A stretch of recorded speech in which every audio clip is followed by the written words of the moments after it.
Hey, what's going on? Welcome back to the channel. Today we're diving into a whirlwind of cyber chaos with major outages shaking up Microsoft 365, Azure, and of course, CrowdStrike. But that's not all. Leaks, malware spread, and a staggering 20 million trusted domains at risk could spell disaster for email security. Stay tuned as we unpack the latest incidents, their impacts, and what you can do to safeguard your digital world. Let's get into it. Hey, I'm Mike Kramer, KramerNow.com, and I inform people about cybersecurity without expensive subscriptions by providing the latest cyber news and resources. Make sure to watch till the end because I'm going to tell you exactly how to keep your data safe. This week in cyber news, a buggy CrowdStrike EDR update crashes Windows systems worldwide. I'm sure everyone's heard about it by now. Elon Musk says he's deleted CrowdStrike from all of his business servers.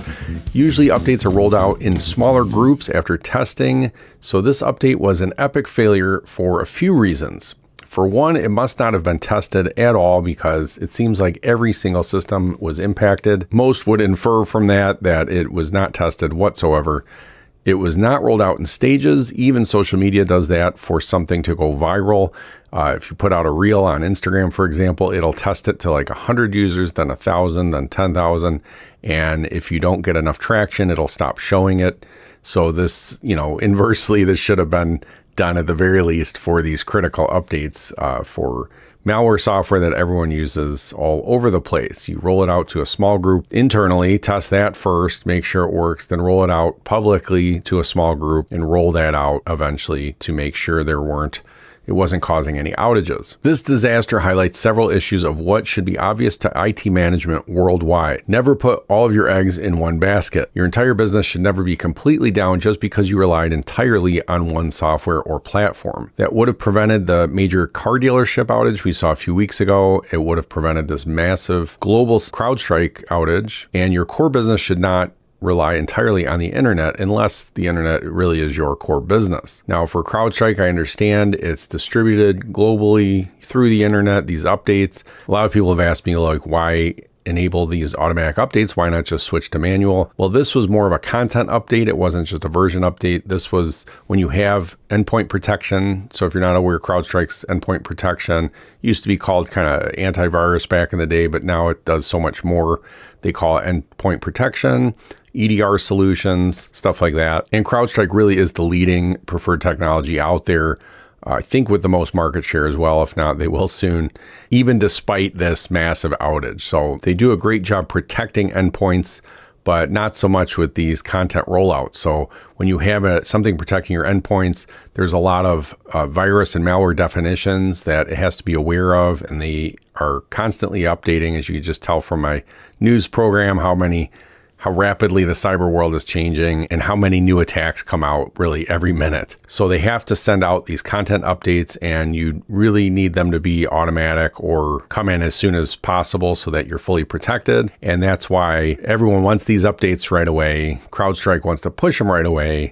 But something like this happens and it's an epic disaster. And although CrowdStrike has said this was not due to a cyber attack on their part, just a rollout failure, cyber criminals have already exploited this CrowdStrike update mishap to distribute the Remcos rat malware. It's a remote access Trojan, so threat actors are exploiting the situation to distribute this Remcos rat to its customers in Latin America under the guise of providing a hotfix. The attack chains involve distributing a zip archive file named CrowdStrike-hotfix.zip, which contains a malware loader named Hijack Loader, also known as DOI Loader or IDAT Loader, IDAT, that in turn launches the Remcos rat payload. A 17-year-old linked to Scattered Spider cybercrime syndicate arrested in the UK. So last month they reported how a 22-year-old ringleader was arrested in Spain tied to Scattered Spider. Last week, law enforcement officials in the UK have arrested this 17-year-old boy from Walsall,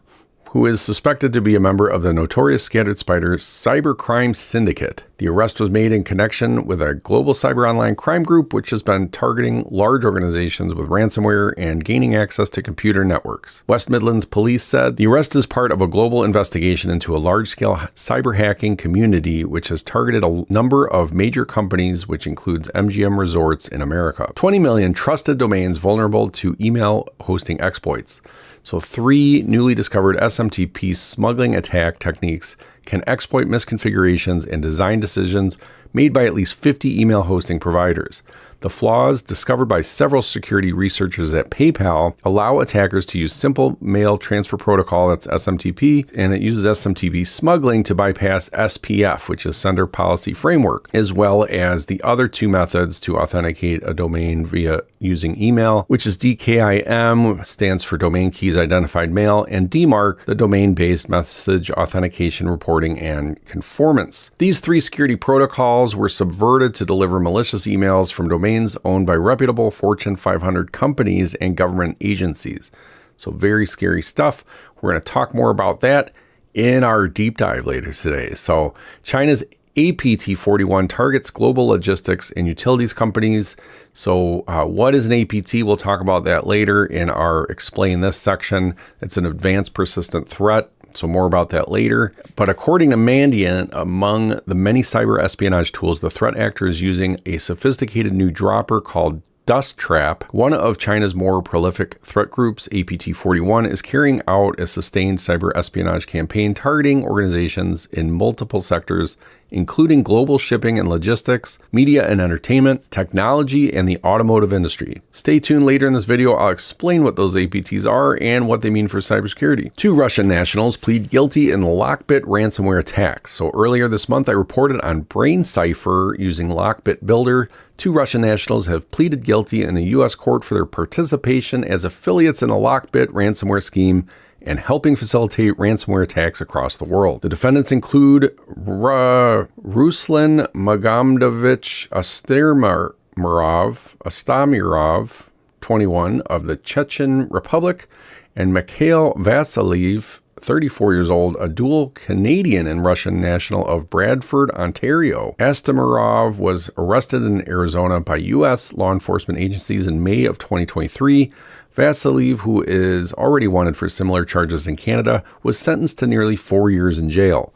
He was subsequently extradited to the U.S. last month. The development comes more than 2 months after the UK National Crime Agency, known as the NCA, unmasked a 31-year-old Russian national named Dmitry Yurievich Koroshev as the administrator and developer of the Lockbit ransomware operation. Lockbit, which is estimated to have attacked over 2,500 entities since its appearance towards the end of 2019, raking in at least approximately $500 million in ransom payments from their victims. Email addresses of 15 million Trello users were leaked on a hacking forum. So Trello, if you're not familiar with it, is a free, and they have paid tiers as well, software. It's all web-based, and you can use it to plan projects and do like a sales funnel. You could track things.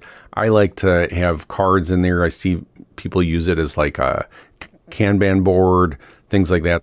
But yeah, the email address is all leaked, so probably going to get extra spam if you use Trello. Microsoft announces a new Windows Checkpoint cumulative updates that will be starting later this year in 2024. Microsoft will start rolling out smaller, more frequent Windows Checkpoint updates.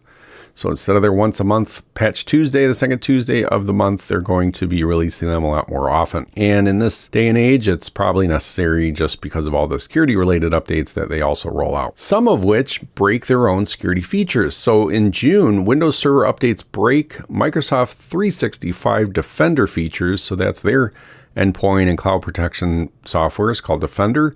Microsoft has confirmed that Windows Server updates from last month's patch Tuesday broke some of the Microsoft 365 Defender features that use the network data reporting service. The known issue, first acknowledged on Friday, only affects Windows Server 2022 systems and will also prevent additional Defender features relying on the NDR service to collect data like incident response and device inventory from working correctly, while others, including vulnerability management and cloud apps, will be unaffected. Admins can confirm that systems on their Windows network are impacted by checking the service health page in the Microsoft 365 Admin Center for new alerts. Speaking of Microsoft 365, a major M365 outage was caused by Azure configuration change. It was almost clouded over immediately by the CrowdStrike outage, also affecting Windows systems. So you may have missed this one from last Thursday. Microsoft says an Azure configuration change caused a major Microsoft 365 outage on Thursday.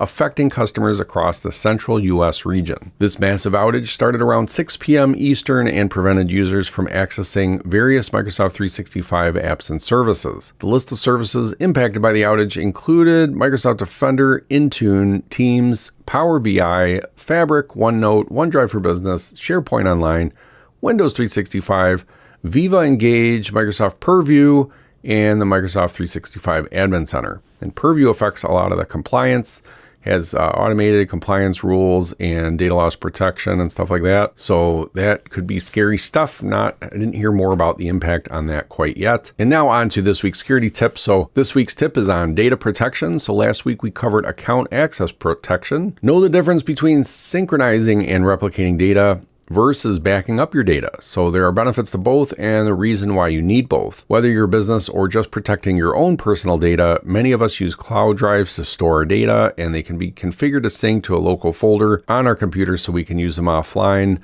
But when you're online, they're replicated or synchronized right away. Replication is a great way to have the most up-to-date version of your data in multiple locations, making it resilient to an outage or a failure. The drawback is replication also replicates deletions and corruptions. So you need a way to go back in time and get an older version before a deletion or corruption. That's where backup comes in. So a backup is a snapshot in time where you can roll back and restore your data or entire computer before the corruption, deletion, or even ransomware occurred.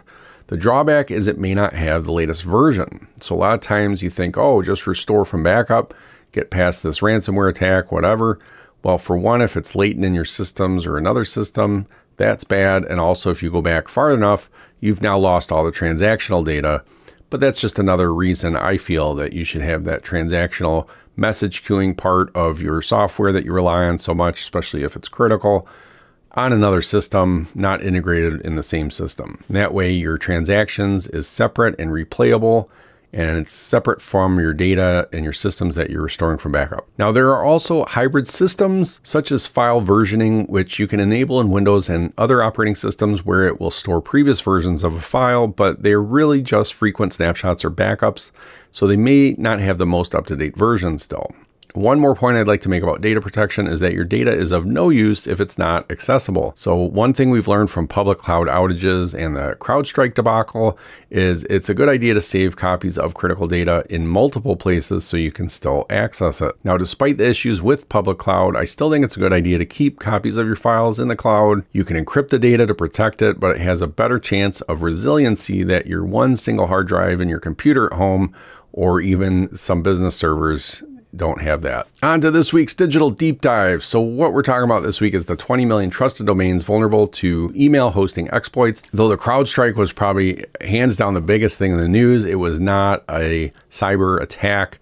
So we're going to focus digital deep dives on cyber attacks so you can understand the MITRE TTPs and how they relate to those, how they got in, why, and how to prevent those. So that's what our digital deep dive is all about. And this week, we're talking about those email hosting exploits. So researchers discovered 3 novel attack techniques exploiting vulnerabilities in over 50 email hosting providers, allowing attackers to bypass the SPF, DKIM, and DMARC security protocols and spoof emails from over 20 million trusted domains. So it's very scary, because they can pretend and look very much like these trusted domains sending you emails. These attacks leveraging SMTP smuggling pose significant risks by enabling the delivery of malicious emails from reputable organizations. Why would attackers want to do something like this? So attackers exploited these vulnerabilities to bypass email security protocols and spoof emails from trusted domains to conduct phishing attacks, distribute malware, and carry out other malicious activities. Their goal is typically to deceive recipients into believing the emails are from legitimate sources, thereby increasing the likelihood of successful cyber attacks. So exactly how did they do this? The attackers pulled off the attack by chaining together vulnerabilities in email hosting platforms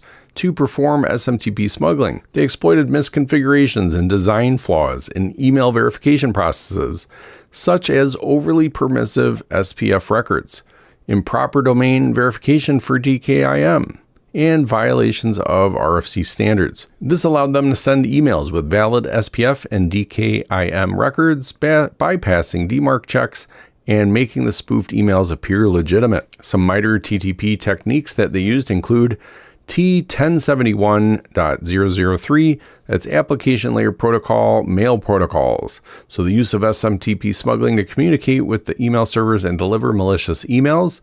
They also use T1566, which is phishing, sending spoofed emails to deceive recipients into believing they are from trusted domains.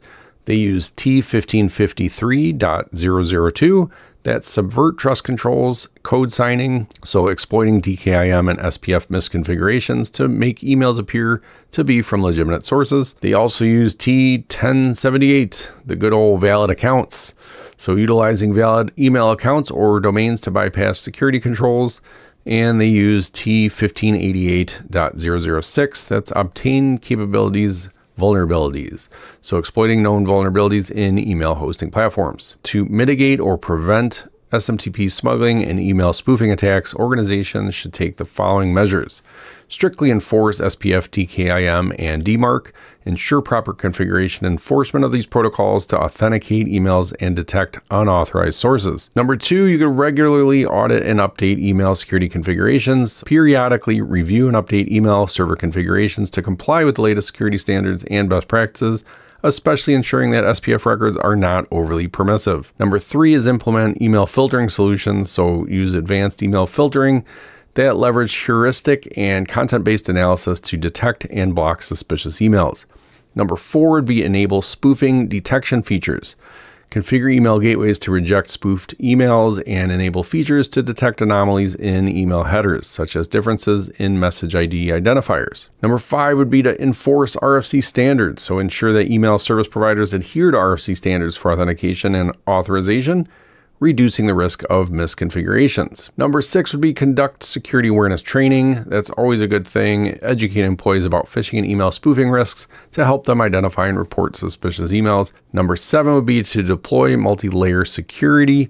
So use a combination of security measures. So that's part of the defense in-depth strategy that we talked about last week, including endpoint protection, network security, and email security controls to provide comprehensive protection against such attacks. Number 8 would be collaborate with email service providers. So work with email hosting providers to address vulnerabilities and ensure they implement robust security measures. In this week's Explain This, so what is an APT? You may have heard me mention them in the past. So an APT is an advanced persistent threat, and it refers to a sophisticated targeted cyber attack that is carried out by a well-resourced and skilled adversary over an extended period. APTs are characterized by the attackers used advanced techniques and tools to infiltrate and remain undetected within the target network. They're persistent, so it means the attackers maintain a long-term presence to achieve their goals, often involving data theft, espionage, or disruption. And of course, they're a threat, so the focus is on high-value targets such as governments, corporations, or critical infrastructure, and involves significant planning and resources. So these are often backed by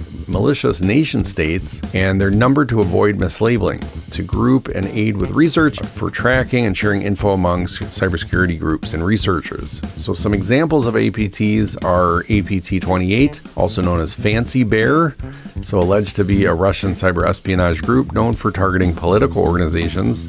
There's also APT-29, also known as Cozy Bear, so another Russian group known for its sophisticated phishing and infiltration techniques. Another example is APT-1. So that's a Chinese cyber espionage group known for its long-term campaigns against various industries. Let me know your thoughts in the comments. I hope this helped at least one person out there. That's all I got for this week, so see you next time and stay safe out there.